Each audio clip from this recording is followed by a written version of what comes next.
Hello, fellow Rebel Capitals. Hope you're well. So, I just had a conversation with an expert when it comes to stable coins and this quote unquote Genius Act. And I wanted to share some of the highlights of this conversation with you as quickly as I could, because quite frankly, it was as disturbing as hell. And I'm not saying that lightly. Now, when this Genius Act first was passed, or they were talking about it, people were saying, well, it's a backdoor to a CBDC.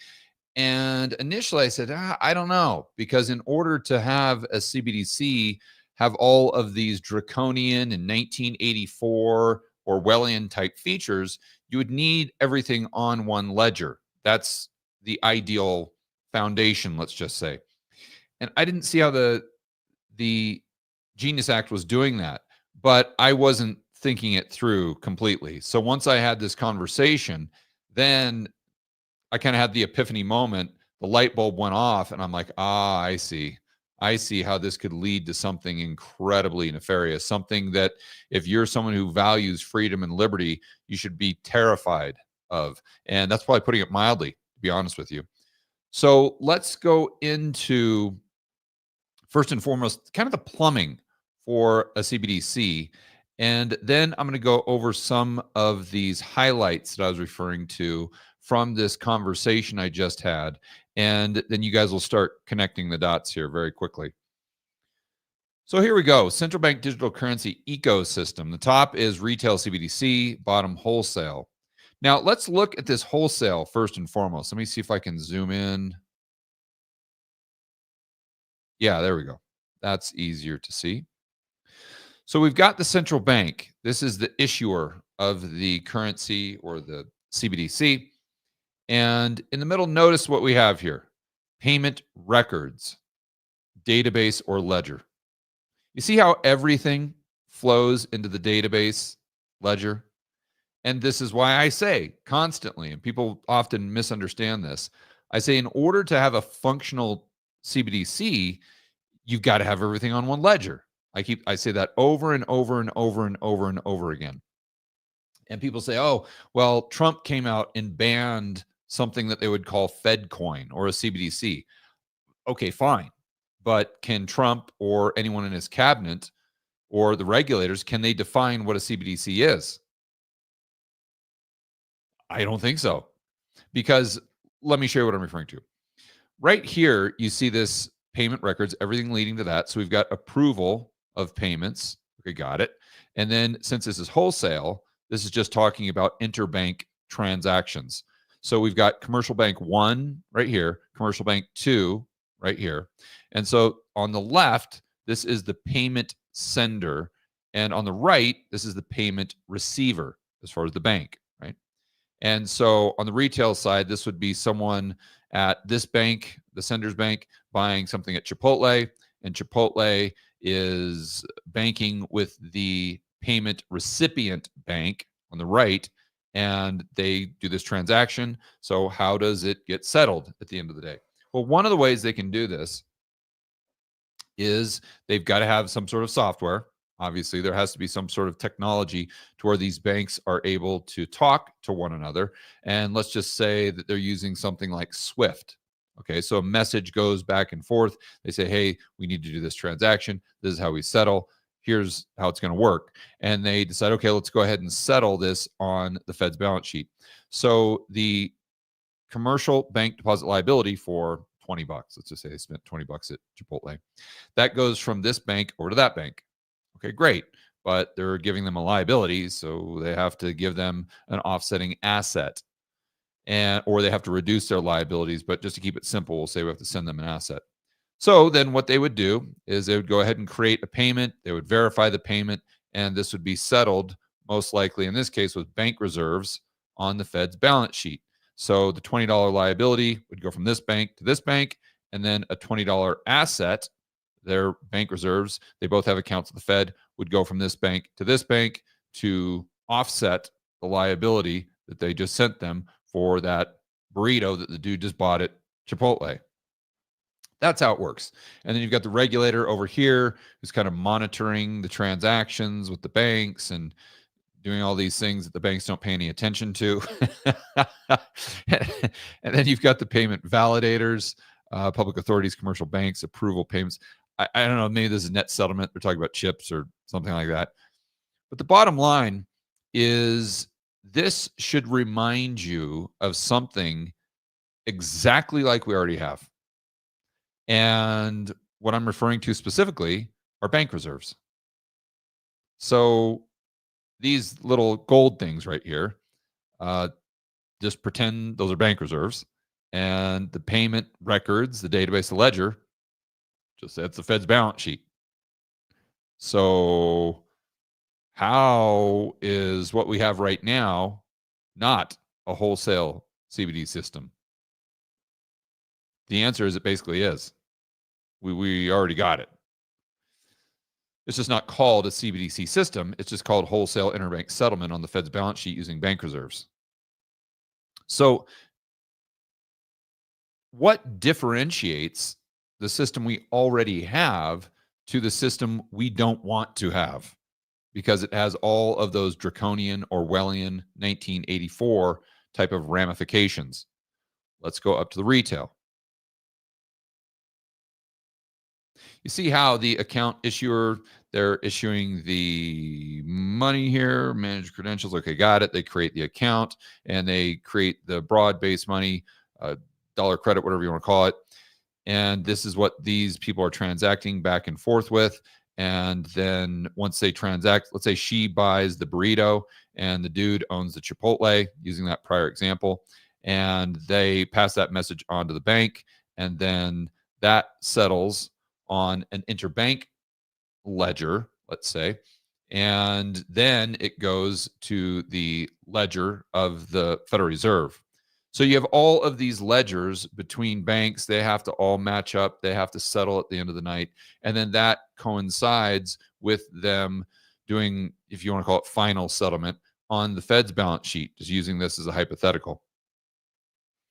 So all you would really need to do here in order to make this look exactly like this is just add that girl right here and the guy right here. So instead of going through the banks, they just go directly to the Fed's ledger.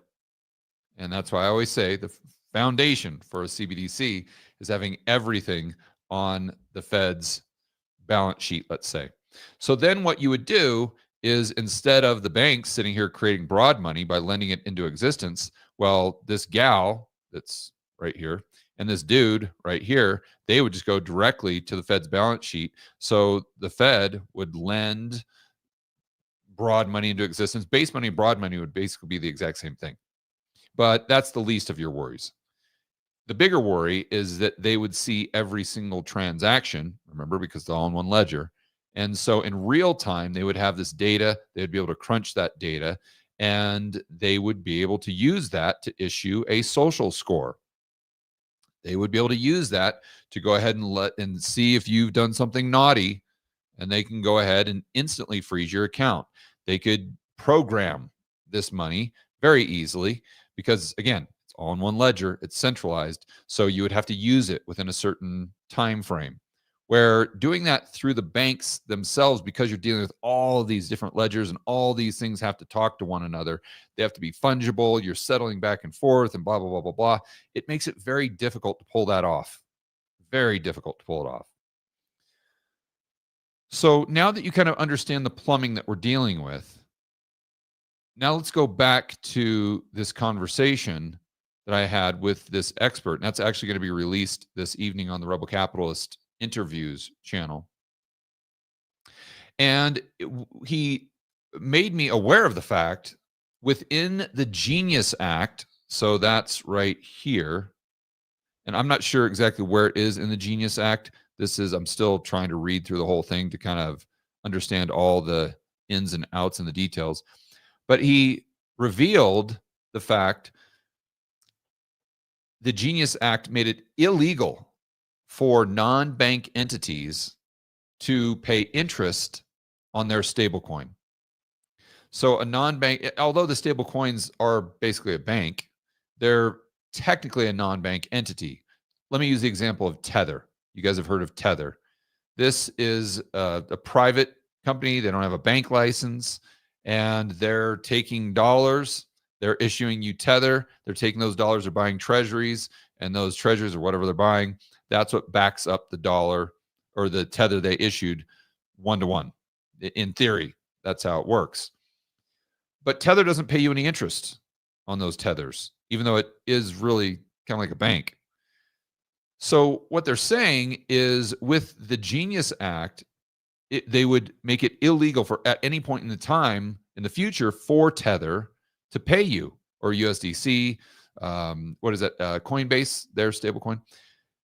So then they said the banks themselves, if they issue a stablecoin, well, then they can pay you interest. So like JP Morgan, if they issue their own stablecoin to compete with Tether, then they can pay you whatever, 1%, 2% interest. So let me ask you a question. How many of you, if the stablecoins were completely equal in utility, how many of you would choose the stablecoin that pays you interest or the stablecoin that does not pay you interest? Obviously, just like a bank, you're going to prefer the bank, all else being equal, that pays you interest on your checking account or your savings account balance.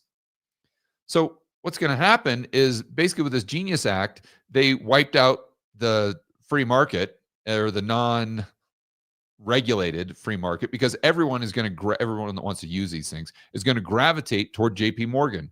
Or the other option is Tether. If they start losing market share, which they most likely will, they're going to have to go to the regulators and say, hey, give me a bank license.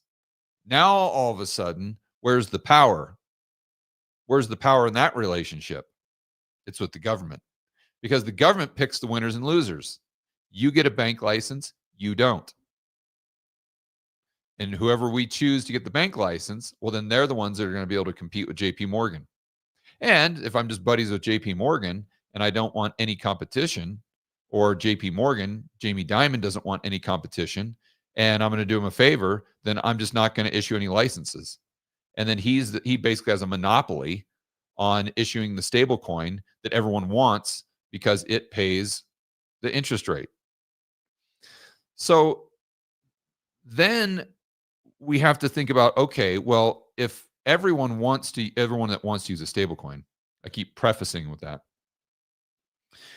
If everyone is going to gravitate towards JP Morgan and they basically have a moat around this. Now, it is true, other banks can go ahead and issue stable coins and pay interest, but JP Morgan has massive amounts of leverage. They'll be able to pay a lot more interest than anyone else for a variety of reasons. That goes into a whiteboard, but trust me on this one, they're going to be able to pay more interest. They're going to be able to, let's say, outcompete any of the other banks. They have a massive, massive competitive advantage. So let's assume that you want to use one of these stable coins. Well, what's the main reason? Because it has utility, and it has more utility than these old dollars that are in your account, where if you want to wire them to your friend in whatever, Ecuador or Argentina, it takes you 2 weeks or 3 days or whatever. And there's all of these frictions, and it costs you money. It's cumbersome. It's a pain in the ass. It's regulated. They got to check your background and blah, blah, blah, blah, blah, blah, blah. Whereas you could just use one of these stable coins and just someone puts their QR code up to the webcam and just boop, transfer it right there instantly, almost free. What's not to like? There's a lot more utility in that. And that's, again, one of the main reasons why people would gravitate to something like this. So then let's assume that the most utility and the best you're being paid is on the JP Morgan coin. But here's the catch. What gives it that utility is the network effect. So if everyone wants to be with JP Morgan, it's like being on Facebook. Like no one uses MySpace anymore. Why? Because everyone's on Facebook, so it has more utility. It's like a social network. So with if everyone wants to be on JP Morgan, well, then you've got to be with JP Morgan and take these stable coins, because now this stable coin has utility for you that the dollars in your checking account just don't have. Although these stable coins are basically a representation of a dollar. So then more and more people go to JP Morgan. Well, okay, well, what happens if they have a monopoly on the stable coins, which is exactly how the genius, I don't know if it's intentional, but it's exactly how the Genius bill was set up. Then let's go back to the chart here, or let's go back to the diagram. Then all of the transactions, all of the records will be on one ledger. Now, that one ledger might not be the Fed. It could be JP Morgan, but that doesn't matter, does it? Just so long as it's on one ledger. And even if there were a couple different ledgers, then all these ledgers would have to do is talk to one another. And that the data would have to be centralized. And that's where you insert Palantir. Now, I'm not going to go into what Palantir does specifically. You guys know it's all just an aggregation of data. Government agencies, pretty much every single person that goes to the World Economic Forum, that's whose data goes to Palantir. If not now, in the very near future. So think about this. You've got all of these, let's say, transactions through the JP Morgan stablecoin, where the Genius bill or the Genius Act sets them up to have almost a guaranteed monopoly. And then even if they don't, you have Palantir aggregating all the data in real time as far as the transactions. And then you take AI, you overlay that, and all of a sudden, boom, you've got your social score. You've got your social score. The only other component would be this tech right here. That tech. Actually, let's go up here. That's easier because it's retail. This tech. So let's go back to our example of Chipotle. So this guy that runs the Chipotle, he would be incentivized to have the JP Morgan stablecoin app, because all of his customers are coming in and they're wanting to use this JP Morgan stablecoin because it has more utility and they're being paid a higher interest rate than they're likely getting paid in their checking account. So everyone's got, hey, do you take JP Morgan coin? Do you take JP Morgan coin? And finally, the payment recipient says, well, I'm losing a lot of business here.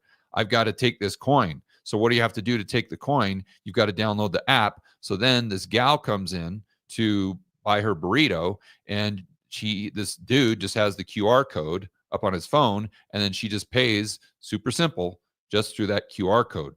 But you see, this incentivizes both parties to go ahead and download the JP Morgan app, which goes to, you guessed it, one ledger. So my point here is the consumer would, if they're using JP Morgan coin, the payment processor, or the merchant in this case, would also have to use something that was connected to JP Morgan. And they would have an incentive to do that. But even if they don't, in this world, Palantir is there to pick up the slack, so to speak, and connect everything that isn't in direct communication to make sure all that data is going into one centralized location, where the government, the central planners, can use AI to go ahead and issue that social score, issue credit based on your social score instead of your credit score.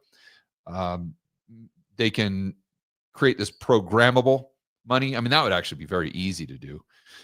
You would just think about how the settlement process would have to work. The reason why that's difficult if you don't have one ledger is because if you're, let's say, transferring the commercial bank deposit liability to another bank, and all of a sudden that liability disappears after 30 days, well, then what happens to the offsetting asset that was used in that transaction? You see, so I know it gets a little complicated. I'd have to explain it on a whiteboard, but it's not super smooth. Let's say it's not very efficient, and there would be some serious roadblocks there, some logistical challenges. But big but here, if you get everything on one ledger, all of that goes away. All of it goes away. Why? because the bank doesn't have to transfer anything to any other bank because there is just one bank. Basically, there's just one ledger, so you don't have to transfer a deposit liability to another ledger. Therefore, there is no need for settlement. So the kind of light bulb moment is when I was talking to this expert, and he mentioned in that Genius Act, it makes it illegal for a non-bank stablecoin to issue interest. And it's totally legal for a banking entity, just like JP Morgan. And at the end of the day, I mean, who owns the Fed? Let's be honest. It's the banks, right? And if you've never done any research on this, I'll let you in on a dirty little secret. I have done the research, and the shares that are issued for ownership of the Federal Reserve are issued on a pro rata basis, and it's based on market cap. So the biggest bank, but in terms of market cap, has the highest percentage of shares of the Federal Reserve. And who do you think is the largest shareholder of the Federal Reserve? Ta-da! That would be JP Morgan. That would be JP Morgan. So this is something we really, really have to pay attention to. And this could go wrong about 5,000 different ways. I mean, one thing I didn't even talk about is the fact that they could just easily be doubling the money supply. I don't know how they would really monitor that, because if you think about it right now, the broad money is basically created by the banks lending it into existence. But if you have a stable coin, one of the things I didn't mention and that we discussed in this interview is the stable coin can be backed up by treasuries, or it can be backed up by bank reserves. That's a big deal. That's a very, very, very big deal. Because if these stable coins can be backed up by bank reserves, now all of a sudden, the Fed, by creating more bank reserves, can directly create more broad money. Where right now, let's say the Fed takes bank reserves from 3 trillion up to 4 trillion. Is that going to have an impact on M2? Maybe, maybe not. Maybe not. It depends. Are they buying the assets from banks or non-bank? There's a lot of variables there. But they don't really have control over how much that impacts M2 at the end of the day. It's really who's selling the treasuries to the Fed, and then what are the banks doing with issuance of credit and repayment of loans? Because at the end of the day, that is going to be the overriding force to the amount of broad money that's circulating chasing goods and services. But in this case, it's different, because now all of a sudden that bank reserve is represented by a token that is effectively broad money. So if the bank reserves go from 3 trillion up to 4 trillion, if JP Morgan in this case wanted to just issue another 1 trillion in stable coins, if there was that much demand, then they could easily do that. And those aren't even lent into existence. And you say, well, George, that's, the constraint there would be JP Morgan is going to have to use those bank reserves to go ahead and settle, and they could have used those to settle loans that they would have created. No, because that assumes that they're using bank reserves to begin with. And why? I mean, banks really didn't use bank reserves to a great degree prior to the GFC. So why are they using them all the time now? The answer is they most likely aren't, especially a bank like JP Morgan. And let's remember that even if they do want to use those reserves, now, if we got almost everything on one ledger, that's JP Morgan's, JP Morgan never has to use those reserves because they never have to do an interbank settlement, because everything's just on their ledger. So there is no other ledger to settle with. You see? So this could massively increase the money supply. This could, again, it gives the Fed the ability to really have a lot more control over broad money than they do right now. And that's really scary stuff. And unfortunately, this is just the tip of the iceberg. When you zoom out and look at this through the lens of the global elite, the World Economic Forum, Palantir, I mean, you can go way down the rabbit hole here. you can see how this puts us on a very, even if the intentions are good, this puts us on a very, very, very slippery slope. And I'd like to remind you guys of a whiteboard video I did. It had to be 3 years ago, where I was going over central bank digital currency, and I was going over the World Economic Forum and how they're all Marxists. You guys know that. But one of the problem Marxists have is they don't have a way to allocate scarce resources efficiently. Why? Because you need the price signal from the free market and these free market transactions. Well, if you don't have a price signal, then how do you know where these resources that are scarce should be allocated to maximize on efficiency? The answer is you don't. And Marxists, smart Marxists know that this is a real flaw with their utopia. But like I said in the whiteboard video, look, in a world where all the data is aggregated and you have AI, you could have these psychotic Marxists, global elite, World Economic Forum types that are mostly all in cahoots. One thing I was saying to this expert, I said, it's like that George Carlin saying, where there's a private club or something to this effect. There's a private club and you ain't in it. And when you see what's going on, it's so obvious this private club is there right in front of our face. And unfortunately, the majority of the people in that private club are not only Marxists, but they're eugenicists. They're Malthusians at the very least. So this, if we aggregate the data like this, everything's on one ledger. You got Palantir and the AI and everything crunching this real-time data. It's not just for the social score, but now all of a sudden, the socialists and the Marxists and the communists can sit back and say, well, hey, look, we don't need the free market at all now. We don't need prices. We don't need price discovery. We don't need a price signal. Why? Because we're getting all the transactions in real time. We can have AI tell us how to allocate scarce resources. Then we can achieve our socialist utopia. And we don't have any of the downside of not having prices and just blowing up like communist Russia, where, as an example, you're like the breadbasket of Europe with Ukraine, and yet you have this massive famine or something. I forgot the exact story, but this happened constantly in Russia, where they would run out of something that was absolutely plentiful. And the reason is because they could not allocate scarce resources, because you had to do it through the central planners, and they didn't know where, if this bunch of steel should go to Moscow or go to St. Petersburg or go to Ukraine or wherever it was, right? Where in the United States, to a significant degree, we would know that, because the price of steel, let's say, would be a lot higher in Texas. Therefore, where is most of the steel going to go? It's going to go to Texas, where the price in and of itself tells you where it's best utilized. So we're going to have to continue to watch this, see how it plays out. Like I said, there's about 5,000 reasons how this could end very, very badly.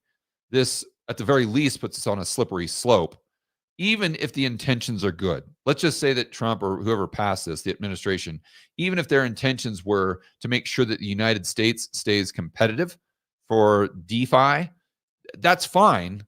But the road to hell is paved with good intentions, isn't it?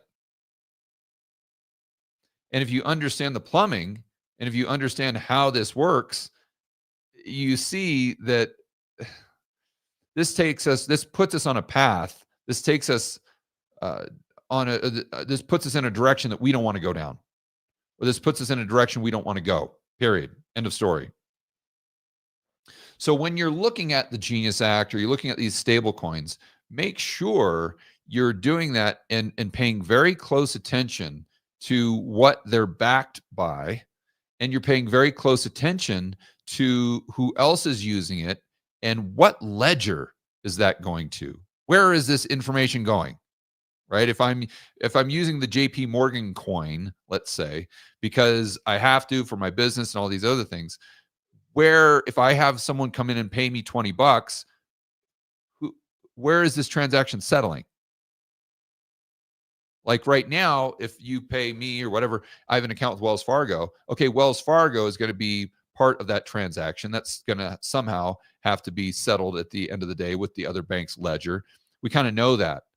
But with a stable coin, I mean, where is that being, and what's the device, what's the mechanism, what's the technology that allows the vendor to communicate with the consumer as far as what the consumer, as far as the transaction on their end, right?